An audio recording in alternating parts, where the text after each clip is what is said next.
O aroma adocicado e enjoativo do durian pairava no ar úmido da manhã, uma névoa quase palpável que se agarrava à parte de trás da garganta, misturando-se com o odor acre da lixívia usada para esfregar o cimento manchado do mercado.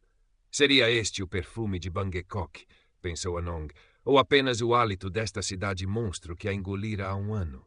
Antes do sol sequer sonhar em escalar os arranha-céus distantes, já ela estava ali, no seu pequeno espaço no labiríntico mercado de Klong Toei. Um universo em si mesmo, pulsando com uma vida crua e implacável. Anong, com os seus 22 anos, movia-se com uma eficiência silenciosa, os seus gestos econômicos e precisos, enquanto arrumava as mangas douradas, os rambutãs eriçados e os longans translúcidos na sua banca de frutas e vegetais. A sua pele, alguns tons mais escura que a da maioria dos citadinos, era um testemunho do sol implacável de Isan, a província do Nordeste de onde viera. Era uma cor que ela aprendera depressa. Alguns em Bangkok consideravam menos refinada. As suas roupas eram simples, funcionais, uma blusa de algodão desbotada e uma saia comprida tradicional, mas impecavelmente limpas. O cabelo negro e espesso estava apanhado num coque apertado na nuca, prático para o trabalho. As mãos pequenas e ágeis eram calejadas pelo labor, um contraste com as mãos macias e manicuradas que por vezes via nas clientes mais abastadas. Os seus pensamentos, como sempre, fugiam para a sua aldeia, para a avó doente e para os irmãos mais novos. Cada bate que ganhava era contado, uma parte separada religiosamente para enviar para casa. Era por eles que suportava a solidão esmagadora da cidade grande, o ruído incessante, o anonimato entre a multidão. Sentia-se uma folha ao vento, arrancada da sua árvore e levada para um lugar estranho e por vezes hostil. O mercado começava a despertar. Vendedores gritavam os seus pregões, o arrastar de caixas e o zumbido das motonetas que serpenteavam pelos corredores estreitos criavam uma cacofonia familiar. Anong observava tudo com os seus olhos grandes e expressivos, inicialmente tímidos, mas que escondiam uma argúcia que poucos notavam. Foi então que o viu, Crit. Ele não era difícil de avistar. No final dos seus 20 anos, talvez início dos 30, Crit movia-se pelo mercado como se este lhe pertencesse. O que, em parte, era verdade. O seu pai era um comerciante influente, dono de várias bancas e, dizia-se, de uma parte considerável do próprio espaço do mercado. A pele de Crit era clara, impecável, um contraste gritante com a de Anong. Vestia roupas de marca, casuais mas caras, e um relógio vistoso brilhava no seu pulso. O cabelo, cortado à moda, parecia nunca estar despenteado, apesar do calor pegajoso. Um sorriso condescendente era uma presença quase constante no seu rosto. Naquele momento, Crit passava pela secção de Anong, a caminho, supunha ela, de um dos negócios mais lucrativos da família. Parou abruptamente em frente à banca de um velho vendedor de peixe seco. Anong não conseguiu ouvir as palavras, mas o tom de Crit era cortante, os seus gestos imperiosos. O velho encolheu-se, a cabeça baixa. Crit deu uma gargalhada curta e desdenhosa antes de continuar o seu caminho, deixando um rasto de tensão no ar. Anong sentiu um arrepio percorrer-lhe a espinha e baixou instintivamente a cabeça, concentrando-se em polir uma maçã, como se a intensidade do seu trabalho a pudesse tornar invisível. Numa banca próxima, vendendo ervas e especiarias, a avó Songchai, uma mulher idosa de rosto enrugado, mas com olhos incrivelmente vivos, também observava a cena. O seu olhar encontrou o de Anong por um instante. Um brilho de conhecimento e talvez de resignação passando entre elas antes de ambas voltarem às suas tarefas. O dia arrastou-se sob o calor opressor. Clientes regateavam preços, o cheiro à comida de rua misturava-se com o dos produtos frescos. Anong vendeu o suficiente para sentir um pequeno alívio, mas a imagem da arrogância de Crit e da submissão do velho vendedor persistia na sua mente. Era um lembrete constante da fragilidade da sua própria posição.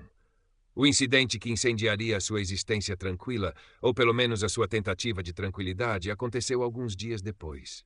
Crit, aparentemente irritado com algum contratempo nos seus negócios, ou mais provavelmente simplesmente entediado e desejoso de exercer o seu poder mesquinho, decidiu que Anong seria o seu alvo.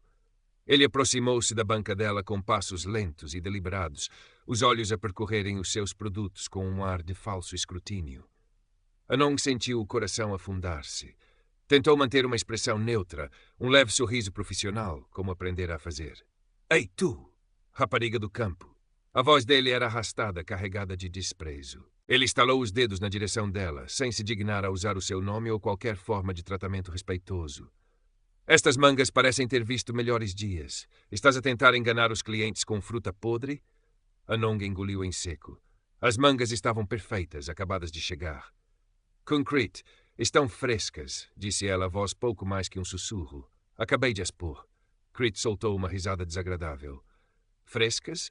Com essa tua pele escura e suja, duvido que saibas o que é fresco. Ele pegou numa manga e atirou-a para o chão, depois noutra. Lixo, como a maioria das coisas que vêm de Izan. A humilhação atingiu Anong como um golpe físico. O seu rosto ardeu. Sentiu os olhares curiosos e penalizados dos outros vendedores e de alguns clientes. O barulho do mercado pareceu diminuir, e tudo o que ela conseguia ouvir era a voz rossista de Crete e o bater do seu próprio coração. Lágrimas ameaçaram brotar, mas ela lutou contra elas com todas as suas forças. Chorar na frente dele seria dar-lhe ainda mais satisfação. Ele continuou por mais um momento, saboreando seu desconforto, antes de se afastar com um sorriso triunfante, deixando Anong paralisada pela vergonha e pela raiva impotente. As frutas esmagadas no chão pareciam um símbolo da sua própria dignidade pisoteada. Quando finalmente recuperou a compostura suficiente para se baixar e apanhar as mangas estragadas, as suas mãos tremiam. A avó Sonchai, da sua banca, não disse nada, mas o seu olhar era de profunda compaixão. Naquela noite, Anong mal conseguiu comer. As palavras de Crete ecoavam na sua cabeça. Pele escura e suja, rapariga do campo. Sentiu-se mais sozinha e vulnerável do que nunca na cidade grande. Nos dias e semanas que se seguiram, a vida de Anong no mercado transformou-se num pequeno inferno pessoal. Crete parecia ter feito dela o seu divertimento particular. Sempre que passava pela sua banca, o que acontecia com uma frequência alarmante, não perdia uma oportunidade para a provocar. Eram comentários sarcásticos sobre os seus produtos, olhares de desprezo prolongados ou pequenas sabotagens dissimuladas, como dizer a um cliente em voz alta que as frutas de Anong não eram frescas, ou acidentalmente esbarrar na sua banca, fazendo cair algumas coisas. Anong vivia em constante tensão, o estômago a contrair-se sempre que via a figura de Crete a aproximar-se. As suas vendas diminuíram ligeiramente. Alguns clientes, talvez por medo de se associarem a ela ou por acreditarem nas insinuações de Crete, começaram a evitá-la. Sentia-se marcada, isolada. O seu sono tornou-se agitado e a preocupação com o dinheiro para enviar para casa aumentou. Começou a observar Crete mais atentamente, quase por um instinto de sobrevivência. Queria antecipar os seus movimentos, as suas crueldades. Notou os seus padrões, a forma como ele tratava outros vendedores que considerava inferiores, a sua necessidade constante de exibir poder. Percebeu que não era apenas com ela. Crete era um bully indiscriminado, mas parecia ter um prazer especial em atormentá-la, talvez por ela ser jovem, mulher e visivelmente de uma origem mais humilde. Nesse período de angústia, a sua relação com a avó Sonchai aprofundou-se. A velha vendedora, com a sua sabedoria tranquila, tornou-se um farol de estabilidade. Não falavam diretamente sobre o assédio de Crete no início. Em vez disso, a avó Sonchai partilhava com Anong pequenas histórias do mercado, anedotas sobre a vida, sobre resiliência. Oferecia-lhe uma fruta fresca durante uma pausa, ou uma palavra de encorajamento velada. O bambu verga com o vento, Anong, disse ela um dia, enquanto observavam uma rajada de vento a abanar as lonas das bancas. Mas não quebra. A montanha de pedra resiste, mas pode desabar com o tempo certo. Anong absorvia estas palavras, encontrando nelas um conforto subtil. Começou a partilhar algumas das suas preocupações com a avó, primeiro hesitantemente, depois com mais abertura. A avó Sonchai ouvia pacientemente, os seus olhos perspicazes nunca a julgando. Há muitos como ele, criança, disse a avó sobre Crete. Homens pequenos que precisam de diminuir os outros para se sentirem grandes. A tua força não está em gritar mais alto, mas em manter a tua dignidade intacta. Apesar do apoio da avó, Anong sentia-se cada vez mais encurralada. O medo de perder o emprego, de ter de voltar de mãos vazias para a sua aldeia, era uma sombra constante. Como poderia ela, uma simples vendedora de fruta, enfrentar alguém com o poder e as ligações de Crete? O sistema parecia feito para proteger os como ele, não os como ela. O ponto de viragem, o momento em que a sua raiva e o seu sentido de justiça começaram a superar o medo paralisante, chegou de forma inesperada. Numa tarde particularmente quente e úmida, quando o movimento no mercado abrandara, Anong viu Creech envolvido numa discussão acalorada perto de uma das bancas de marisco que pertenciam à sua família. Ele não estava a gritar com um empregado, mas sim com um fornecedor, um homem mais velho, de ar cansado, que parecia estar a tentar explicar algo. Creech, impaciente, empurrou o homem. Depois Anong viu-o claramente. Creech pegou numa caixa de camarões frescos que o fornecedor tinha acabado de entregar e, discretamente, enquanto o fornecedor estava distraído a apanhar uns papéis que caíram, trocou-a por outra caixa que estava debaixo do balcão. Uma caixa que, Anong suspeitou, continha produto de qualidade inferior ou menos quantidade. O fornecedor, alheio à troca, acabou por aceitar um pagamento que parecia injusto e afastou-se com um ar derrotado. Anong sentiu o sangue ferver. Não era apenas a arrogância, a humilhação verbal. Aquilo era roubo. Era uma fraude descarada, explorando a vulnerabilidade de alguém que, tal como ela, provavelmente lutava para sobreviver. A imagem do fornecedor enganado sobrepôs-se à sua própria humilhação. Viu a injustiça não apenas como algo pessoal, mas como um padrão de comportamento de Creech, uma podridão que se espalhava. Naquela noite, Anong mal dormiu. A cena repetia-se na sua mente. O medo ainda estava lá, um nó frio no estômago, mas agora misturava-se com uma nova emoção. Uma determinação fria e resoluta. Já não se tratava apenas de si. Se Creech podia fazer aquilo tão abertamente, o que mais não faria ele quando ninguém estava a ver?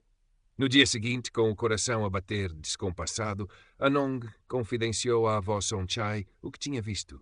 Contou-lhe os detalhes da troca das caixas de camarão, a sua voz a tremer ligeiramente, mas com uma firmeza que surpreendeu a si mesma. A avó Sonchai ouviu atentamente, o seu rosto sério. Quando Anong terminou, a velha senhora permaneceu em silêncio por um momento, os seus olhos fixos num ponto distante, como se ponderasse todas as implicações. Finalmente olhou para Anong, e nos seus olhos havia uma nova luz, um respeito profundo. Isso é grave, criança, disse a avó Somchai, a sua voz baixa, mas firme. Muito grave. Enganar assim é roubar o pão da boca de um homem honesto. Ela fez uma pausa. E tu, Anong? O que é que o teu coração te diz para fazer? Anong hesitou. Eu não sei, avó. Ele é tão poderoso. Quem acreditaria em mim? Talvez mais gente do que pensas, respondeu a avó Somchai enigmaticamente. Mas a questão não é quem acredita, mas sim o que é certo. Às vezes, uma pequena pedra pode começar uma avalanche. As palavras da avó Somchai ressoaram em Anong. Uma pequena pedra. Seria ela essa pedra? A ideia era assustadora, mas também estranhamente libertadora. Pela primeira vez desde que o assédio de Creech começara, sentiu um vislumbre de agência, a possibilidade de não ser apenas uma vítima passiva. Nos dias que seguiram, Anong e a avó Somchai conversaram mais. A avó, percebendo a seriedade e a mudança em Anong, decidiu apoiá-la ativamente. Juntas começaram a traçar um plano, ou melhor, a explorar possibilidades. A avó Somchai, com a sua longa experiência no mercado, conhecia suas dinâmicas ocultas, quem tinha influência, quem poderia ser abordado. O pai de Creech, sugeriu a avó um dia. Kun Vichai, ele é um homem de negócios astuto. Não gosta de escândalos. Talvez se preocupe mais com a reputação dos seus negócios do que com as travessuras do filho. Outra opção seria a administração do mercado, mas precisariam de provas concretas, irrefutáveis. A ideia de recolher provas era aterradora para Anong. O seu velho telemóvel mal tirava fotografias decentes, quanto mais gravar vídeos discretamente. Mas a avó Somchai tinha uma ideia. Há outros que Creech magoou, Anong. Talvez o vendedor de peixe seco ou o fornecedor de camarão. Se um deles falasse... Com uma mistura de cautela e uma coragem recém-descoberta, Anong começou a observar Creech com um propósito diferente. Já não era apenas para se proteger, mas para encontrar uma oportunidade, uma brecha na sua armadura de arrogância. A avó Somchai, por sua vez, começou a sondar discretamente outros vendedores, plantando sementes de descontentamento, lembrando-lhes das pequenas e grandes injustiças cometidas por Creech. A oportunidade surgiu alguns dias depois. Anong viu Creech a receber um envelope volumoso de um vendedor de legumes que parecia claramente desconfortável. Creech guardou o envelope rapidamente no bolso, dando uma palmada condescendente no ombro do vendedor. Parecia uma taxa indevida, uma extorsão. Anong sentiu o seu telemóvel no bolso da saia. As suas mãos suavam. Olhou em volta. Ninguém parecia estar a prestar atenção. Com o coração a martelar contra as costelas, ela fingiu ajustar os seus produtos e, com o telemóvel escondido na mão, conseguiu gravar alguns segundos da transação. Não o suficiente para ser uma prova conclusiva, talvez, mas o suficiente para capturar a expressão de Crit e o desconforto do outro vendedor. Quando mostrou a gravação tremida à avó Somchai, a velha senhora sentiu lentamente. Não é muito, mas é um começo. Mostra um padrão. A avó também tinha notícias. Ela tinha falado com o fornecedor de camarão, aquele que Anong vira ser enganado. O homem estava assustado, mas a injustiça corroía-o. Ele concordara em testemunhar, mas apenas se houvesse uma hipótese real de Crit ser responsabilizado. A pequena pedra começava a mover-se. Anong sentia um peso imenso nos ombros, mas também uma clareza de propósito que nunca antes experimentara. A sua luta já não era apenas pela sua própria dignidade, mas por uma pequena medida de justiça naquele microcosmo caótico e por vezes cruel que era o mercado. O dia escolhido para o confronto chegou com uma umidade quase sufocante, o céu de Bangkok, uma tela cinzenta e pesada. Anong mal dormira na noite anterior, repassando mentalmente o que diria, o que faria. O medo ainda era uma presença fria, mas a determinação ardia mais forte. A avó Somchai estaria ao seu lado, um pilar silencioso de força. O plano era simples, embora arriscado. A avó Somchai tinha descoberto que Kun Vichai, o pai de Crit, faria uma visita rara ao mercado naquela manhã para inspecionar alguns dos seus investimentos. Era a oportunidade perfeita. Se conseguissem apresentar a queixa na presença dele, Crit não poderia simplesmente ignorá-la ou retaliar imediatamente com a mesma impunidade. Quando Kun Vichai apareceu, acompanhado por 2 assistentes de ar sério, uma onda de deferência percorreu as bancas próximas. Ele era um homem imponente, de meia-idade, com um rosto severo e olhos que não perdiam nada. Crit, que se apressara a encontrar o pai, exibia um sorriso obsequioso que Anong nunca antes vira nele. Foi a avó Somchai quem deu o primeiro passo. Com uma dignidade calma, aproximou-se do grupo. Sawasdee, Kun Vichai. Perdoe a interrupção, mas há um assunto urgente que precisa da sua atenção. Kun Vichai olhou para ela, primeiro com surpresa, depois com uma leve impaciência. Crit fuzilou a avó Somchai com o olhar. O que é isto, velha? O meu pai está ocupado. É sobre a conduta do seu filho com Crit neste mercado, continuou a avó Somchai, imperturbável. Anong, sentindo que era agora ou nunca, deu um passo à frente, o coração a bater como um tambor. Kun Vichai, com todo o respeito, o seu filho tem abusado da sua posição. Ele humilha os vendedores, extorque dinheiro e engana os fornecedores. O rosto de Crit tornou-se uma máscara de fúria. Como te atreves, sua camponesa insolente? Estás a mentir. Pai, ela é apenas uma vendedora insignificante que tem inveja. Ele virou-se para Anong, a voz a gotejar veneno. Vais pagar por isto. Eu não estou a mentir, Kun Crit, disse Anong, a voz a tremer, mas firme. Ela olhou diretamente para Kun Vichai. Eu vi, e tenho provas. O silêncio que se seguiu foi tenso. Kun Vichai olhou de Anong para o seu filho, uma ruga a formar-se na sua testa. Provas? Que provas? Anong pegou no seu velho telemóvel. Com as mãos a tremer tanto que mal conseguia controlar os dedos, selecionou o pequeno vídeo que gravara. Mostrou a transação entre Crit e o vendedor de legumes. A qualidade era fraca, mas a essência estava lá. Isto é apenas uma pequena amostra, Kun Vichai. Ele faz isto regularmente. Crit riu-se. Um som estrangulado. Isto não prova nada. Uma gravação manipulada. E há mais, interveio a avó Somchai. O fornecedor de camarão que o seu filho enganou na semana passada está disposto a testemunhar. Ele está aqui. A avó fez um sinal e o fornecedor, pálido mas resoluto, aproximou-se hesitantemente. O fornecedor, encorajado pela presença de Kun Vichai e pela coragem de Anong, contou a sua história de forma simples e direta, descrevendo como Crit trocara as caixas de camarão. Crit estava lívido, gesticulando e negando tudo veementemente. Mas a combinação do testemunho do fornecedor, da calma dignidade da avó Somchai, uma figura respeitada no mercado pela sua idade e honestidade, e da firmeza inesperada de Anong, começou a ter efeito. Kun Vichai ouvia em silêncio, seu rosto cada vez mais sombrio. Ele era um homem de negócios. Sabia reconhecer a verdade quando a via, especialmente quando essa verdade ameaçava manchar a reputação do seu império. Quando todos terminaram de falar, Kun Vichai fixou o olhar no filho. Não havia raiva na sua voz, mas um frio que era talvez pior. Crit, no meu escritório, agora. Depois virou-se para Anong e para a avó Somchai. Agradeço que tenham trazido este assunto à minha atenção. Será tratado. Com um aceno de cabeça seco, afastou-se, seguido por um Crete visivelmente abalado e pelos seus assistentes. Anong sentiu as pernas fraquejarem. A adrenalina que a sustentara começou a diminuir, deixando para trás um cansaço profundo. A avó Sonchai pôs uma mão reconfortante no seu braço. Conseguiste, criança. Tiveste coragem. Nos dias que se seguiram, o mercado fervilhou de boatos. Crete desapareceu. Alguns diziam que o pai o enviara para o estrangeiro, outros que fora transferido para um trabalho obscuro e sem poder nos escritórios da empresa. O que importava era que a sua presença tirânica tinha sido removida da vida diária do mercado. Uma semana depois, um dos assistentes de Kumvichai aproximou-se da banca de Anong. Com uma formalidade surpreendente, pediu desculpas em nome da família pelos transtornos causados e informou-a de que Crete já não estaria envolvido na gestão do mercado. Ofereceu-lhe uma pequena compensação monetária, que Anong aceitou com uma dignidade tranquila, não como caridade, mas como um reconhecimento do mal que lhe fora feito. Anong não se sentiu triunfante, não da forma como imaginara. Sentia, sim, um alívio imenso, como se um peso lhe tivesse sido tirado das costas.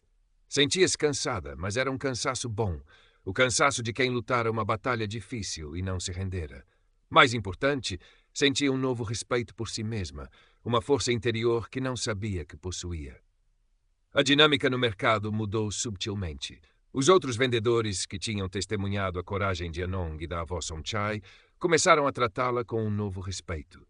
Já não era apenas a rapariga do campo, mas alguém que ousara enfrentar a injustiça e de alguma forma vencera. O medo que Crete instilara diminuiu e uma atmosfera um pouco mais leve começou a instalar-se.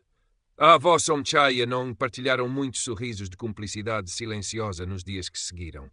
A sua amizade, forjada na adversidade, tornara-se um laço forte e precioso. Algum tempo depois, numa manhã como tantas outras, Anong arrumava as suas frutas. O cheiro do durian e da lixívia ainda pairava no ar, mas já não lhe parecia tão opressor. O mercado continuava a ser um lugar exigente, a vida continuava a ser uma luta, mas algo dentro dela mudara fundamentalmente. Viu um novo vendedor, um jovem rapaz de uma província distante a ser intimidado por um intermediário mais estabelecido. O rapaz parecia assustado, prestes a ceder a uma exigência injusta. Anong hesitou por um momento, o velho medo a querer surgir.